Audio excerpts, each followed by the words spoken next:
ूरमर्दनं देवकी परमानंदं कृष्णौ वंदे जगद्गुरु.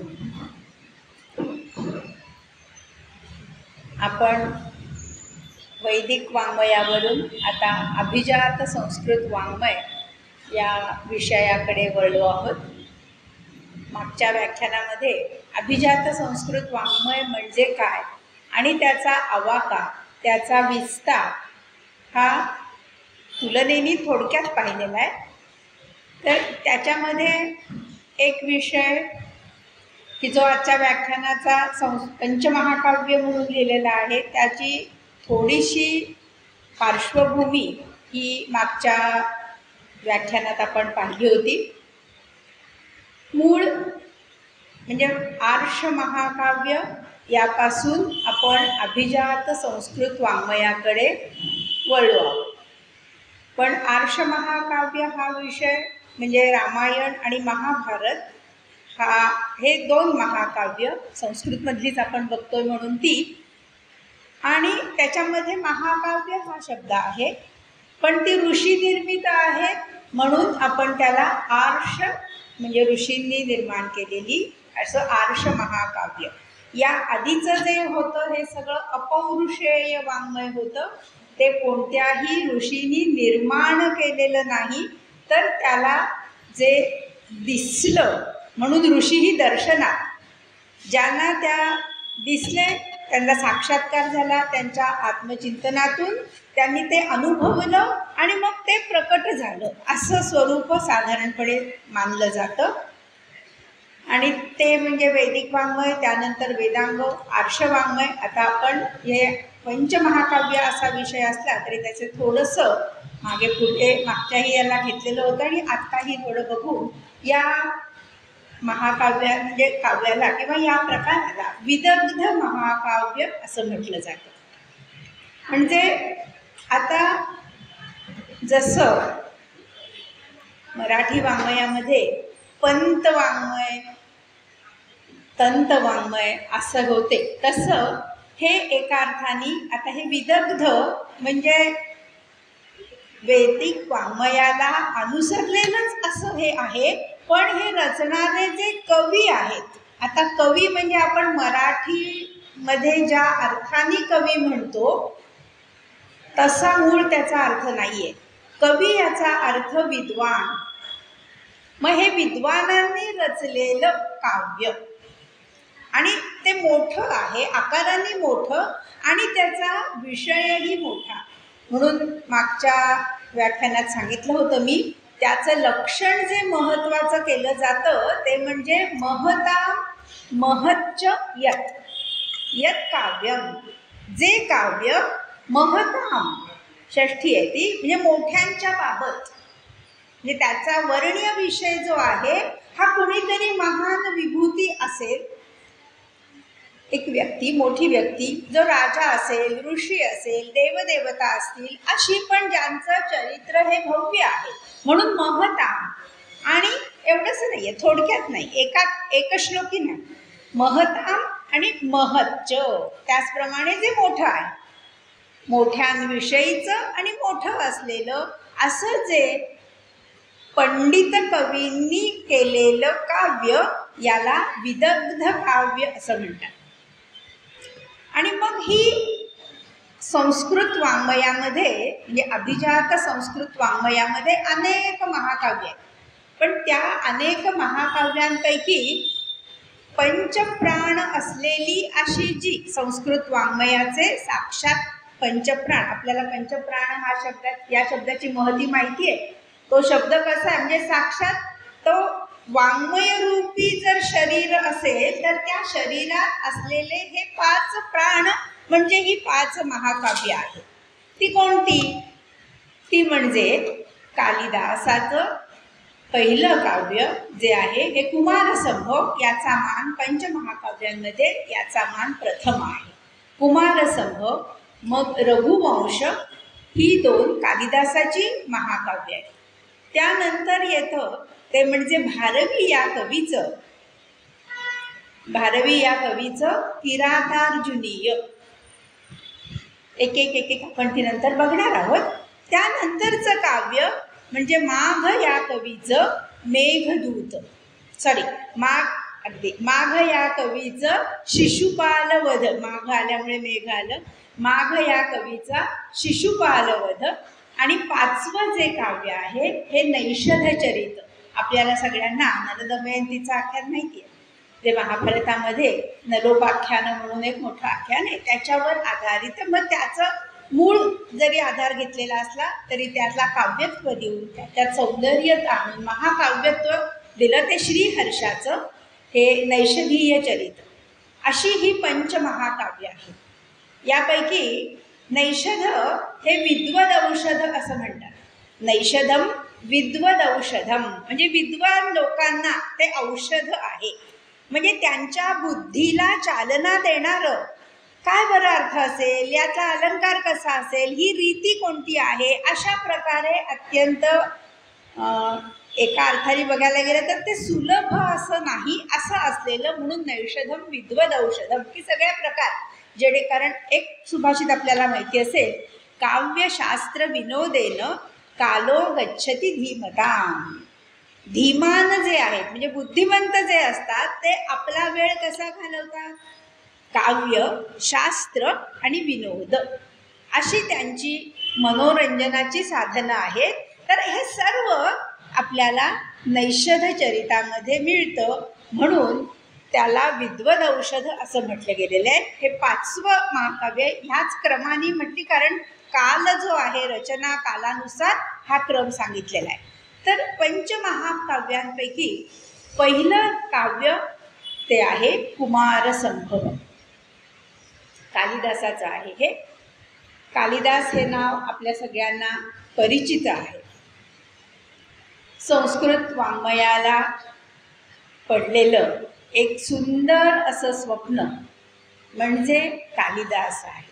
या कालिदासाचं वर्णन किंवा त्याला एक उपाधी लावली जाते, ती उपाधी म्हणजे कवी कुलगुरू कालिदास.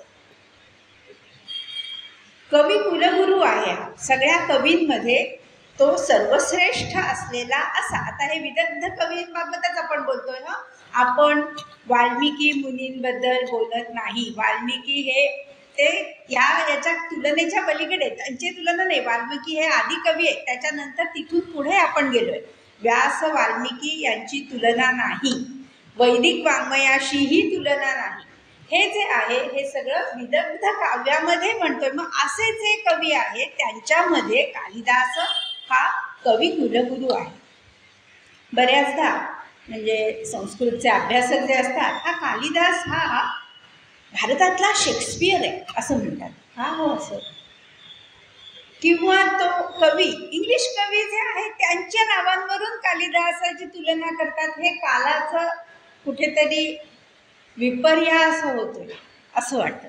कालिदास हा आधीचा आहे, त्यामुळे त्यांना कदाचित आपण इंग्रजी वाङ्मयातले कालिदास वगैरे असं म्हणू शकतो. पण आपल्याला आपली तुलना करत असताना कधीही म्हणजे ही करू नये असं कटाक्षाने आपण संस्कृत निदान अभ्यासकांनी ते पाळलं पाहिजे. आणि त्यातलीच एक मी आहे, त्यामुळे की आहे कवी आणि कुठल्याही इंग्लिश कवीचं नाव मी घेत नाही आणि शेक्सपियरसुद्धा घेत नाही. इथे काव्यासाठी शेक्सपियर नको आहे, नाटकासाठी शेक्सपियर म्हणतात, कारण कालिदास हा कुशल नाटककार सुद्धा आहे. मग असं जे कालिदास हा याच्या काळाबाबत आपल्याला आणखीन एक गोष्ट माहिती आहे की संस्कृत जे कवी आहेत किंवा लेखक आपल्या संबंधी काहीही लिहून ठेवत नाही. त्यांची रचना हेच त्यांची ओळख असते, त्यांच्या कृती हेच त्यांची ओळख आहे. अन्यथा नाहीतर मग ऋग्वेद किंवा वैदिक वाङ्मय अपौरुषेय आपण म्हणतो. आणि त्याचबरोबर सर्वानुक्रमणी म्हणून जो ग्रंथ आहे, प्रत्येक मंत्राचा ऋषी कोण, त्याचा छंद कोणता, या सगळी माहिती दिलेली असते, पण तो आपल्याला करता म्हणत नाही. त्याची माहिती आपल्याला कुठेही मिळत नाही. नंतर मग आपण एक छान म्हटलेलं आहे, नदीचं मूळ आणि ऋषीचं कूळ कधीही शोधू नये. तसं कारण माहितीच मिळत नाही त्यांच्याबद्दल, त्यांचं कार्य हेच त्यांची माहिती असते. तसंच मग माहिती मिळाली नाही की काय असतं, कुणी काहीही एक कल्पना करून ते वाढवत जातं. जशी व्यक्ती महान त्याचं काव्य किंवा त्याची कृती जशी मोठी असते तशीच त्याच्याविषयीच्या अनेक कथा, ज्याला आपण दंतकथा म्हणतो, या दंतकथाही तितक्याच असतात. कालिदासाच्या बाबतीतही असंच आहे. आपण त्या दंतकथांच्या मध्ये जाणार नाही आहोत, पण कालिदास या कवीविषयी थोडक्यात माहिती घेऊन मग आपलं कुमारसंभव हे त्याचं जे प्रथम पहिलं आणि आपल्या महाकाव्यांमधलं जे प्रथम काव्य आहे त्याविषयीची माहिती या व्याख्यानात घ्यायची आहे. मग कालिदासाविषयी माहिती तर नाही, उल्लेख तर सगळ्यांच्याकडनं आहे. नंतरचे जे कवी आहेत वाङ्मयीन उल्लेख हा प्रथमच पुरावा असतो आणि तो ग्राह्य धरावा लागतो, कारण त्याच्यात प्रत्यक्ष वाङ्मयामध्ये आलेला आणि त्याचबरोबर अन्य कुठले पुरावे असतील तर त्याच्यात स्वतःच्या काव्यात ते मिळत असतात, पण स्वतःच्या काव्यात स्वतःबद्दल त्यांनी काहीच लिहिलेलं नाही. मग कालिदास हा आता अभ्यासक अन्य गोष्टींवरून जे सांगतात त्याच्यात आलेली वर्णनं ग्रंथांमधनं, तर ते काय काय तर इसवी सन पूर्व पहिलं शतक ते इसवी सन 5व्या शतकापर्यंत हा केव्हा तरी होऊन गेलेला आहे. मग कोणत्या राजाच्या दरबारी होता, राजाच्या दरबारी होता का स्वतंत्र कवी होता, याविषयीही अनेक गोष्टी असतात. मग त्याच्याबद्दलही दोन मत आहेत. एक म्हणजे हा शककर्ता जो विक्रम शक आहे ना, त्याच्याकरता शकारी जो विक्रमादित्य राजा त्याच्या दरबारात होता, त्याची नवरत्नांपैकी कालिदास, किंवा गुप्त कालातला विक्रम जो राजा होता त्याच्या दरबारात, म्हणजे मग ते 400 इसवी सन पूर्व 400 हा काळ जातो आणि ह्यात असेल तर इसवी सन पहिलं दुसरं शतक याच्या आसपास हे असा काळ आहे. म्हणजे म्हणून इसवी सन पूर्व असाही उल्लेख, ते इसवी सन 3रं शतक, 2रं शतक, 4थं शतक, 5वं 413 म्हणजे 5वं शतक आपण म्हणतो, असा याचा काळ आहे. फार खोलात त्या काळाच्या जायला नकोय, कारण हा मात्र नंतरच्या 16व्या शतकामध्ये भोज प्रबंध नावाचा ग्रंथ आहे भोजराजाचा, त्याच्यामध्ये अनेक कथा आलेल्या आहेत आणि त्या सगळ्या दंतकथा आहेत. त्याच्यातनं कालिदासाविषयीची त्याच्या जन्मापासूनची एक कथा सांगितलेली आहे. ती गोष्ट कथारंजक असते, पण त्याच्यामध्ये वेळ जाईल, ती अशीच नंतर केव्हा तरी सांगेन मी. मग कालिदास पण मुळात हा अत्यंत विद्वान आहे. म्हणजे एक कथा अशी सांगतात की हा गवळ्याचा मुलगा होता, त्याचं काही शिक्षण झालेलं नव्हतं, गवळ्याचा सुद्धा म्हणजे तो वाढलेला, मूळ कोण म्हणतं ब्राह्मण होता, पण तो गवळ्या घरी वाढलेला होता आणि काही शिक्षण नाही. मग एक अत्यंत उर्मट अशी त्या तिथली राजकन्या असते, तिच्याबरोबर त्याचं कारण दिसायला चांगला असतो त्यामुळे लग्न लावून देतात. आणि मग नंतर तिच्या लक्षात येतं की हा तर अशिक्षित आहे आणि ती तर खूप शिकलेली असते. ही अर्थात दंतकथा आहे. मग लग्नानंतर ती त्याची निर्भत्सना करते, तुम्ही कालीची उपासना करा, देवतेची उपासना करा, तुम्ही निरक्षर आहात आणि हे काय. ती विद्वान असते एवढी आणि तिने अत्यंत सगळ्या राजांना राजपुत्रांना नाकारलेलं असतं, त्यामुळे एका म्हणजे त्याच्याच प्रधानानेच आपल्या मुलाला नाकारले असं केल्यामुळे सूडबुद्धीनी ह्याला पवर म्हणून उभा केले आणि त्याच्याबरोबर लग्न केलं. असं होत असताना मग तो तिला हाकलून देतो घरातनं म्हटल्यानंतर राजकन्याने तो निघून जातो, कालीचं हे करतो, उपासना करतो आणि म्हणून त्याला कालिदास असं नाव प्राप्त होतं. आणि त्याच्यानंतर हा परत घरी आल्यानंतर कालिदास ती विचारते, ही संस्कृत पंडिता असते त्यामुळे ती अस्ति कश्चित वाग्विशेष, काय वाणीचा काही विशेष आहे का, अस्ति कश्चित वाग्विशेष असा प्रश्न विचारल्यानंतर तिने ताबडतोब अस्ति या राजकन्येच्या त्या प्रश्नाबरोबर अस्ति या एका शब्दावरून एक महाकाव्य, कश्चितवरून दुसरं महाकाव्य आणि वाग विशेष याच्यावरून एक काव्य, अशी 3 काव्य त्यांनी घडाघडा रचली. तर तुमच्या लक्षात ही कथा आहे, पण आपल्या कुमारसंभव जो वाचायचा आहे त्याच्यासाठी म्हणून मी कथा सांगणार नाही असं सांगत मी हे सांगितलं. आणि मग पुढे सगळं एक एक गोष्टी सांगितल्या. त्याच्यात तथ्यांश नाही, ते तितकंच खरं आहे. ते लेखकाची म्हणजे ज्या कोणी ती रचली आहे त्याच्यातली म्हणजे प्रतिभा आपल्याला दिसते. आणि केवळ कालिदास नाव आहे, नंतर अस्ति कश्चित, आणि कालिदासाची थोरवी करण्यासाठीच ती गोष्ट रचली आहे. मग असा हा कालिदास, जरी त्याची खरी माहिती आपल्याला नसली तरी त्याच्या काव्यावरून हा अत्यंत प्रतिभा संपन्न आणि चांगला वेदविद्या विभूषित श्रुती स्मृती यांचा अभ्यास केलेला आणि चिंतन केलेला, नुसता अभ्यास केलेला नाही, चिंतन केलेला आणि संस्कृतीवर श्रद्धा असलेला, समाजाप्रती एक म्हणजे आदर्श निर्माण करावेत असं काहीतरी ध्येय असलेला कवी आहे हे लक्षात येतं. या कालिदासांनी त्याच्या नावावरही बऱ्याच गोष्टी सांगितलेल्या असल्या तरी मी सांगितली मगाशी ती 2 महाकाव्य. त्याचबरोबर ऋतुसंहार हे एक स्फुट काव्य असं आपण म्हणूया. 6 सर्गांचं ते काव्य आहे.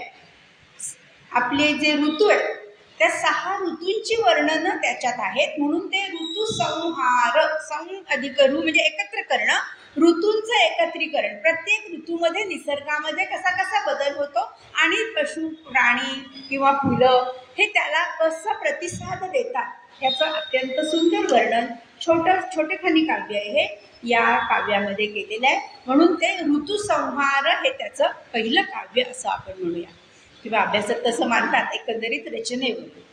त्याच्यानंतर मगाशी जे मी चुकून उल्लेख केला तो मेघदूत हे त्याचं काव्य. हे दूत काव्य, प्रथम दूत काव्य या संस्कृत साहित्यातलं, म्हणून मेघदूत आपल्याला म्हणता येईल.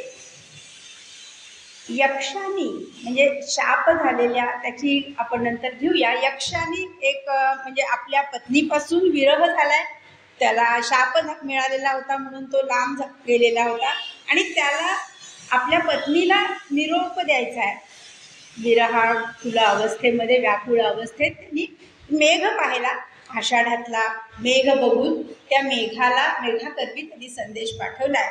हे जे काव्य ते म्हणजे मेघदूत. अत्यंत म्हणजे कल्पना विलास सुंदर आणि त्याचबरोबर तो संपूर्ण मेघाचा मार्ग त्यांनी सांगितलेला आहे. तू अलका नगरीला कसा जा, जिथे यक्षाची राजधानी आहे तिथे तू जा आणि माझ्या पत्नीला, मग तिथे ते वर्णन, संपूर्ण त्या मार्गाचं वर्णन आणि त्यानंतर यक्षाचं घर जे आहे तिथलं वर्णन, कुबेराचे घर, तिथलं त्या सगळी राजधानी त्यांची, त्याचं वर्णन अत्यंत सुंदर असं हे वर्णनात्मक पण दूतकाव्य. आणि त्यानंतर मग अनेक दूतकाव्य संस्कृतमध्ये आली. मग केवळ संस्कृतमध्येच नाही, त्याच्यानंतर आपल्या भाषांमधनं सुद्धा आली. पण त्याचं पहिलं जे आहे ते म्हणजे मेघदूत. हे काव्य एक स्फुट काव्य आणि दुसरं म्हणजे खंडकाव्य आहे. म्हणजे विस्तार आहे, ते 2 भागात आहे, पूर्वमेघ आणि उत्तरमेघ असं असलेलं ते. आणि त्यानंतर मग ही 2 महाकाव्य, एक कुमारसंभव कुमारसंभव आणि दुसरं म्हणजे रघुवंश, रघुराजा म्हणजे रामाचा जो वंश रघुराजा, त्या संपूर्ण वंश हाच एक नायक आहे असं समजून ही एक अत्यंत सुंदर कल्पना आहे. आत्तापर्यंतच्या महाकाव्यामध्ये एकच नायक असतो आणि त्याचं चरित्र, त्याचं वर्णन असं असेल. पण रघुवंशामध्ये मात्र संपूर्ण तो रघुराजांचा वंश हा एक नायक समजून त्या सर्व रघुराजांची वर्णनं एकंदर तिथे सांगितलेली आहे. 27 राजांची वर्णनं आपल्याला मोठा रघुवंश हे जे महाकाव्य आहे अत्यंत सुंदर असं महाकाव्य कालिदासाचं आहे. त्यानंतर कालिदासाची 3 नाटकं आहेत. ती 3 नाटकं म्हणजे ती आपण नंतर नाटकांच्या ह्याच्यात बघूया. आता आपण काव्याकडे जाऊ. तर त्या 3 नाटकांपैकी अभिज्ञान शाकुंतल हे सगळ्यांना माहिती आहे. हे अतिशय उत्कृष्ट असं नाटक विक्रमोर्वशीय आहे. आणि मालविकाग्निमित्र म्हणजे मालविकाग्निमित्र, विक्रमोर्वशीय आणि अभिज्ञान शाकुंतल ही 3 नाटकं म्हणजे एक स्फुटकाव्य, एक खंडकाव्य, 2 महाकाव्य आणि 3 नाटकं असे हे सप्तरंगी इंद्रधनुष्य कालिदासांनी या संस्कृत वाङ्मयावर रेखाटलेलं आहे. आणि ते या संस्कृत वाङ्मयाच्या नभामध्ये अतिशय सौंदर्याने नटलेलं असं हे सुंदर असं कवी कुलगुरू कालिदासाचं हे सप्तरंगी इंद्रधनुष्य आजपर्यंत वाचकांना मोहवून टाकतं. तर त्यातलं महाकाव्य जे कुमारसंभव आहे ते आपण आता बघूया. कुमारसंभव आपल्याला शीर्षकावरून लक्षात येईल कुमार उत्पत्ती. हा कुमार म्हणजे कोण? कार्तिकेय, कुमार कार्तिकेय. त्याचा जन्म संभव म्हणजे त्याच्या जन्माची ही कहाणी आहे. जन्माची म्हणण्यापेक्षा त्याच्या जन्मापूर्वीच्या ज्या घटना आहेत त्या घटनांचं एक काव्य असं सुंदर कुमार संभव यामध्ये त्यांनी, आणि कालिदासाचं हे पहिलं महाकाव्य आहे. मगाशी जे दंतकथेमध्ये तुम्हाला एक प्रश्न राजकन्येचा त्या सांगितला, अस्त्युत्तर अस्ति कश्चित वाग्विशेषः, त्यातला अस्ति या शब्दावरून त्यांनी हे काव्य रचलेलं आहे. आणि त्याचा पहिला जो श्लोक आहे तो ह्या अस्ति शब्दाने होतोय. तो म्हणजे हिमालयाचं वर्णन आहे. अतिशय सुंदर असा हा श्लोक आहे. या म्हणजे प्रत्येक वेळेला कोणत्याही काव्याच्या आरंभी मंगल असतं, देवतेचं वंदन करायचं असतं. तर इथे आता कुमार संभव, कुमार कार्तिकेय म्हणजे शिव आणि पार्वती यांचंच वर्णन इथे आहे. म्हणजे देवतांचंच साक्षात वर्णन असल्यामुळे, पण याचा जन्म म्हणून हिमालय आणि या हिमालयाच्या वर्णनानेच सुरुवात केलेली आहे. ती सुरुवात ते श्लोकही अतिशय उत्तम आहे. अस्त्युत्तरस्याम दिशी देवतात्मा, उत्तरस्याम दिशी उत्तरेला देवतात्मा, देवतांचा आत्मा असलेला असा. अस्त्युत्तरस्याम दिशी देवतात्मा हिमालयो नाम नगाधिराज. हिमालय नावाचा, नग म्हणजे पर्वत, पर्वतांचा नगाधिराज राजा, पर्वतांचा राजा असलेला असा हा हिमालय हा उत्तर दिशेला आहे. सरळ आहे. हे सरळ वाक्य, प्रतिभा त्याची पुढे आहे. हा कसा आहे? याला इतकी सुंदर कल्पना पहिल्याच श्लोकात दिलेली आहे. अस्त्युत्तरस्याम दिशी देवतात्मा हिमालयो नाम नगाधिराज. हे झालं, पण कसा आहे हा? पूर्वापरौ तोयनिधी वगाह्य स्थित पृथिव्याम इव मानदंड. उपमा कालिदासस्य म्हणतात ती ही इतक्या सहजतेने सुंदर उपमा दिली आहे. जणू काही हा हिमालय पर्वत जो आहे तो म्हणजे कसा आहे तर मानदंड आहे. पूर्वापरो, पूर्व आणि पश्चिम, अपर म्हणजे पश्चिम, पूर्वेला आणि पश्चिमेला हा समुद्र मोजण्याचा जणू मानदंड. पूर्वापरो तोयनिधी, तोयनिधीचा अर्थ समजतो. तोयनिधी म्हणजे समुद्र, म्हणजे पूर्वेचा समुद्र आणि पश्चिमेचा समुद्र, हा ह्याचा जणू काही मोजदंड, मोजमाप करण्यासाठी असलेला. आणि हा काय आहे? पृथिव्याम इव मानदंड. हा जणू काही हा पृथ्वीचा मानदंड असा, कारण मानदंड म्हणजे उंच पाहिजे, म्हणजे ह्या हिमालयाची उंची, त्याची महती, हा असा असलेला जणू काही हा पृथ्वीचा मानदंडच हा आहे. हा पूर्व आणि पश्चिम समुद्राला मोजण्यासाठीच जण साक्षात पृथ्वीचा मानदंड असलेला असा हा हिमालय देवतात्माच उत्तर दिशेला आहे.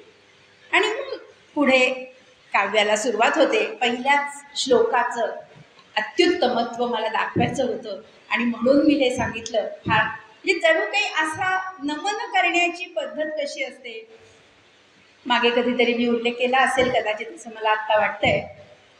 प्रत्यक्ष नमन असतं, पण भाषण करत असताना आत्ता मी सुरुवातीला श्लोक म्हटला तसं श्लोकही म्हणून केलं जातं. म्हणजे ते देवतेला नमन असतं किंवा स्मरणही असतं नुसतं.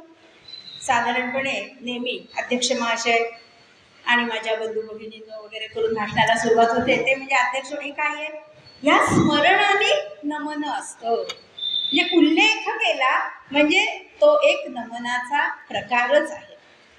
असं तसंच हा जो आहे अस्त्युत्तरस्याम दिशी देवतात्मा, इथे ह्या हिमालयाचं स्मरण केलंय, त्याचं वर्णन केलं. आणि म्हणजे या मानदंड असलेल्या आणि साक्षात देवतात्मा असलेल्या हिमालयाचं स्मरण केलं, म्हणजे हिमालयाचं वंदन केलेलं आहे.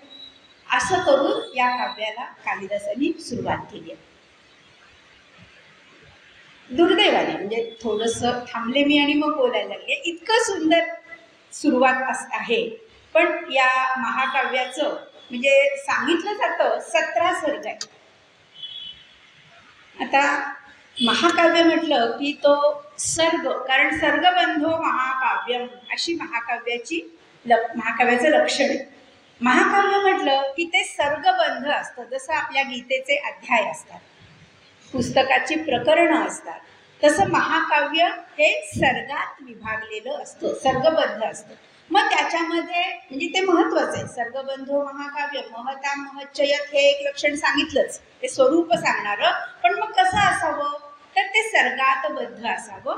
काव्यच आहे ना ते, सर्गातबद्ध.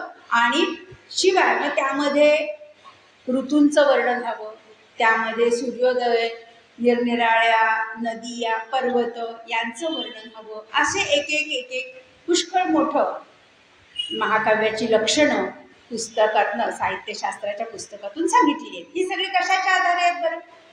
रामायण महाकाव्य ज्या प्रकारचं आहे तसंच त्या प्रकारातलं महाकाव्य जसं असेल तर ते महाकाव्य या पदवीला प्राप्त होईल, असं त्यानुसार मग ती सगळी वर्णन आली. म्हणून 4-5 श्लोक नंतर आले, त्यातली सुरुवात सर्गबद्धो महाकाव्यम, सर्गबद्धो महाकाव्यम असं सांगितलंय. मग ही एकंदर 17 सर्ग सांगितले जातात. पण कुमार संभवातले पहिले 8 सर्ग हे कालिदासाचे आहेत. नंतरचे दुसऱ्या कुणीतरी रचलेले आहे. मग पुन्हा असं कसं? कारण वर्णनामध्येच इतकी तफावत आहे. त्यामुळे खरं जर समजा कुमार संभव असं पुस्तक मागितलं तर 8 सर्गांचंच मिळतं आता, कारण तेच मूळ धरलं जातं अभ्यासकांनीही. आणि नंतरही पहिले 8 सर्ग हे कालिदासाचे आहेत असं मानलंय. मग त्यामध्ये ते का बरं असं, त्याच्यावर पुन्हा आख्यायिका आल्या. 8व्या सर्गामध्ये शंकर आणि पार्वती यांचा विवाह झाल्यानंतर त्यांच्या प्रणय क्रीडेचं वर्णन कालिदास करायला लागलाय. आणि त्यामुळे त्याची वाणी खुंटली. देवतांबद्दल तुम्ही हे काय आहे, आणि त्यामुळे त्यांनी त्याच्या पुढचं काव्य मग तो रचू शकलेला नाही, ते अर्धवट राहिलं. पण त्या ही आता दंतकथा आहे ते सोडून द्या, म्हणून मग नंतर लोकांनी रचलं. पण मुळात महाकाव्याचं नाव जे आहे ते कुमारोत्पत्ती नाहीये, कुमार संभव आहे. म्हणजे कुमाराचा जन्म होण्याची शक्यता, संभव तर निर्माण झाला. मग शिव पार्वतीचा विवाह झाला म्हटल्यानंतर तिथे ते काव्य संपतं, कारण कुमार संभव झाला आहे, आता होणार आहे. मग हे काय आहे, कशासाठी होणार होता? तर त्याच्यासाठी तुम्हाला कथा माहिती आहे पुराणातली, तर तारकासुराचा वध करायचा आहे. आणि तो वध करायला उत्कृष्ट असा सेनानी हवाय, म्हणून सगळे देव इंद्राकडे गेलेले आहेत. तर मग इंद्राने सांगितलंय आम्हाला, कारण त्यांनी आधी पराभव केलेले, त्याचा म्हणजे तारकासुराचा वध करणं किंवा त्याला जिंकणं हे पूर्णपणे देवांना अशक्य झालं होतं. मग सेनापती त्यांना उत्कृष्ट पाहिजे असं सांगितल्यानंतर शिवपार्वतींचा पुत्र हा चांगला सेनापती असेल आणि त्याच्या अधिपत्याखाली हा याचा नायनाट होईल असं झाल्यामुळे आता. पण ते कसं आहे, शंकर तर तपाला गेलेले, ते शक्यच नव्हतं. म्हणून मग हा सगळा घाट घातलाय आणि मग कुमार संभव ही कथा. आता याच्यातलं काव्य, कल्पना आणि पुराण कथा या सगळ्यांचा सुरेल संगम या आपल्याला काव्यामध्ये, महाकाव्यामध्ये दिसतो. आणि तेच तर खरं काव्य. म्हणजे गोष्ट खरी एवढी असेल, त्या एवढ्या सत्याच्या आधारे त्याचा फुलवायचं आहे. म्हणजे गीतेमध्ये ज्याचं पुष्पिता वाक म्हटलेलं आहे, म्हणजे ते फुलोरा, वाणीचा फुलोरा म्हणजे ते काव्यातलं सौंदर्य असतं हो, ते तत्वज्ञानात नसतं. तत्वज्ञानात किंवा शास्त्रीय ग्रंथांमधनं काय पाहिजे, जसं आहे तसं बरोबर सांगा, तेच सांगा, त्याच्यात जास्त फाफट पसारा नको, असं असतं. मग आम्ही पाणिनीच्या ग्रंथांमधनं सांगतोच ना, ती सूत्र कशी आहेत, अल्पाक्षरम असंदिग्धम सारवत, फार मोठं अगदी मारे व्याख्यानं देतो, ती कशी अगदी शास्त्रशुद्ध आहे.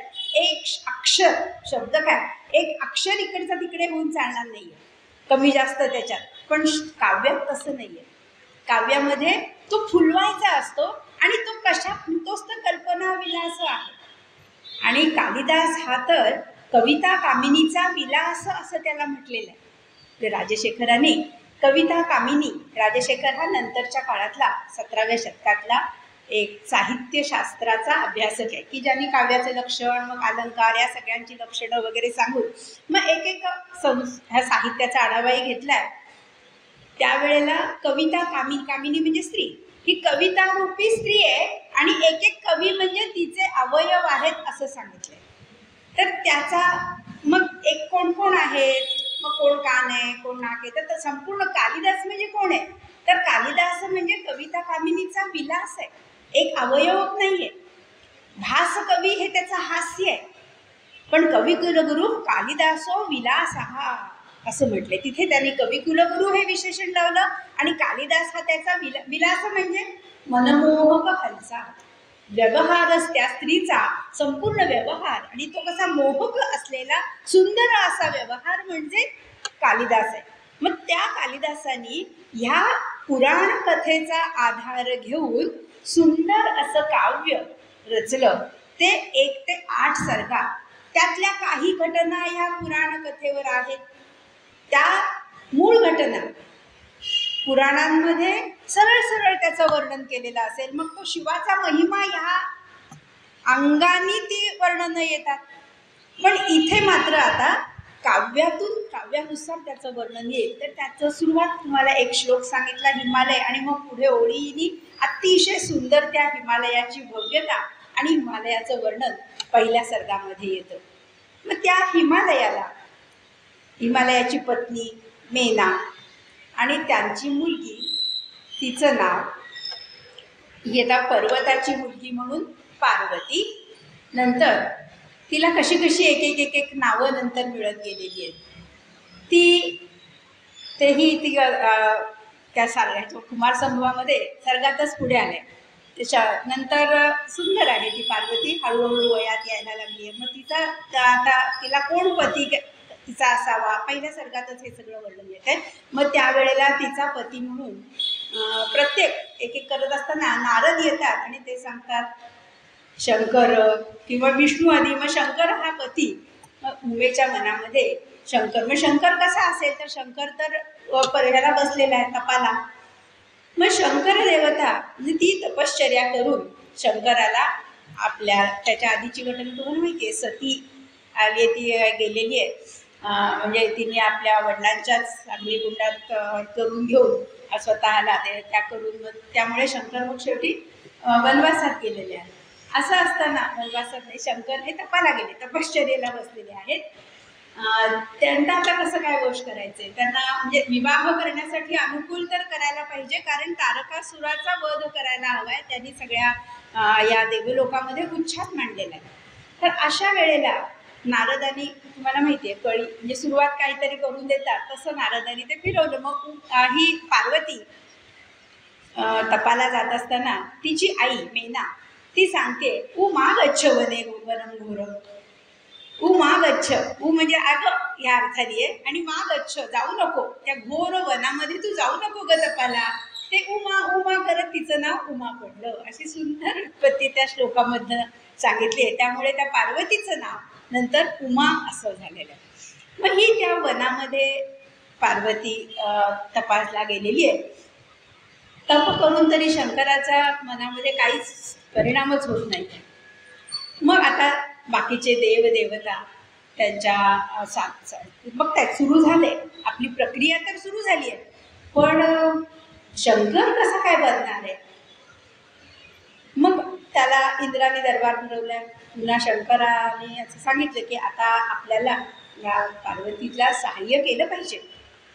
मग तिच्या मदतीला म्हणून मदन धावून जातो. मदन म्हणतोय मी करतो, आणि मग मदन आणि त्याचा मित्र वसंत. मदन म्हटल्याबरोबर तुम्हाला मदन आणि त्याची पत्नी रती ही, आणि वसंत हा त्याचा मित्र, हे त्याच्याबरोबर जात असताना मग संपूर्ण त्यांचं आगमन झाल्यावर ती जे तप करते त्या वनामध्ये कसा छान वनाचं उपवन कसं झालं याचं अत्यंत सुंदर वर्णन कालिदासांनी कुमारसंभवाच्या 3ऱ्या अध्यायामध्ये केले. मग शंकर तपाला बसले, ती त्याची सेवा करते, ती माळ त्याच्या हातामध्ये म्हणजे ती मालक देते असा अर्थानंतर हळूहळू सगळं वातावरणच बदलते. मग माळ हातात देत असताना ही वर्णन फार सुंदर आहे. शंकराच्या मनामध्ये म्हणजे तप आता बसलेला आहेच तो, पण ती स्वीकारतोय तो. मग ती घेत असताना एकदम पार्वतीकडे बघतो आणि त्याच्या मनामध्ये चलबिचल होते. त्याचबरोबर त्याच्या लक्षात येत आहे की हे असं का झालंय, आपण तर तपाला बसलेलो असताना हा असले विकार विचार माझ्या मनामध्ये कुठून येतात. असं झाल्यावर त्यांनी बघितलं तर त्याला दिसतंय हे काम कोणाचं आहे, हे वसंत आणि मदनाचं काम आहे. कारण वसंताने वसंत ऋतू पुरवलेला आहे, त्यामुळे सगळे प्रेरित झाले. सभोवरचं वातावरण सगळं गुलाबी गुलाबी झाले, आपल्या आजच्या भाषेत म्हणायचं झालं तर.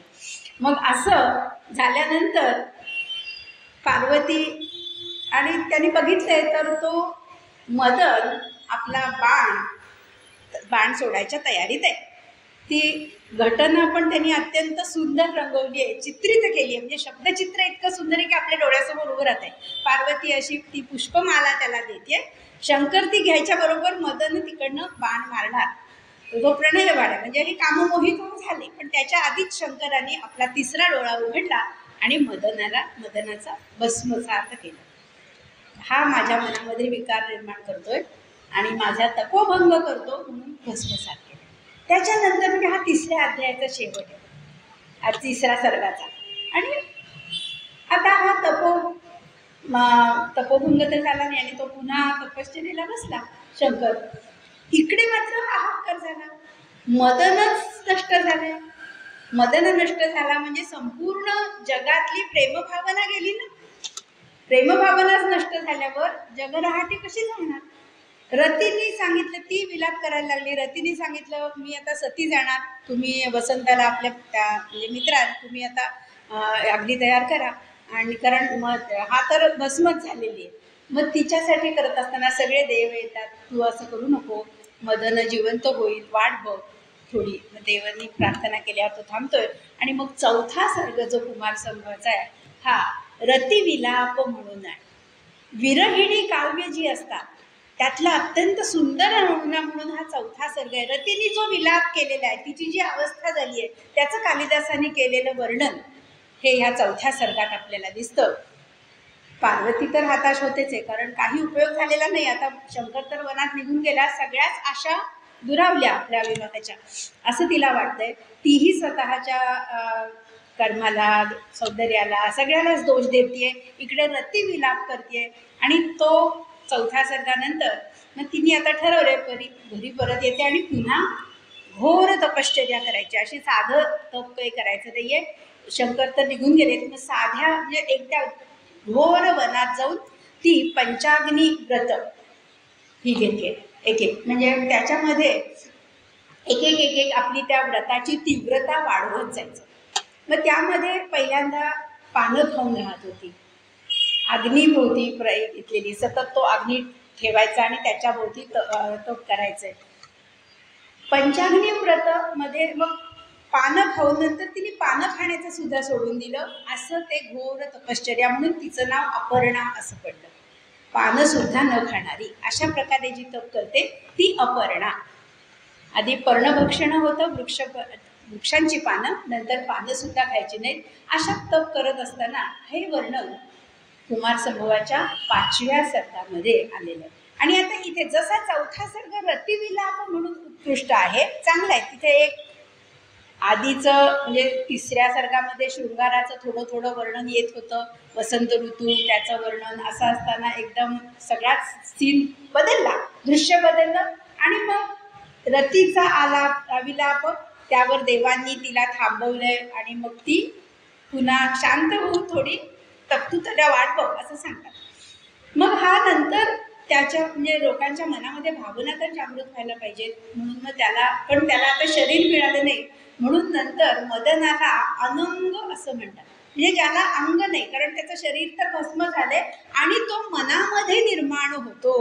म्हणून एक सुंदर नाव पुन्हा सगळ्या आपल्या वाङ्मयांमधून दिसतो.